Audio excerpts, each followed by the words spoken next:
જય માતાજી, જય શ્રી કૃષ્ણ. હલો મિત્રો, જો ભૂંગળા બટેટા બનાવવાની તૈયારી થઈ ગઈ છે. બટેટા બફાઈ ગયા છે, છોલીને તૈયાર કરી લીધા છે અને હવે જો કટિંગ કરવાનું કામ ચાલુ છે. હાલો ને, બનાવવાના મારે નથી, બનાવવાના આમને છે. જો તમે આને જોઈ શકો છો. જો આ માણસને જોયા કે તમે ન જોયા ને? આવા માણસ ક્યાંય ન જોયા હોય તમે.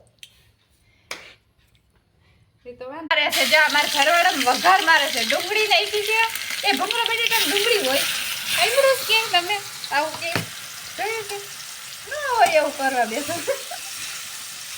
આ લસણવાળી ચટણી નાખે. આમાં લસણવાળી ચટણી તો હોય, હાલો હેઠી પણ ડુંગળી ક્યાંય હોય હશે. બીજું શું? આ વઘાર મારીને કમ્પ્લીટ કર્યો છે. આવડે છે કે નથી આવડતું તમને? આ નથી આવડતું તો શું આ બનાવો છો? તો શીખવા માટે આવું બનાવાય ને, અમારે ખાવું તો ખરી ને. એમ નહીં, આ લસણ ને ડુંગળી તો સમજ્યા. હવે આમાં સિંગદાણા ને ભૂકો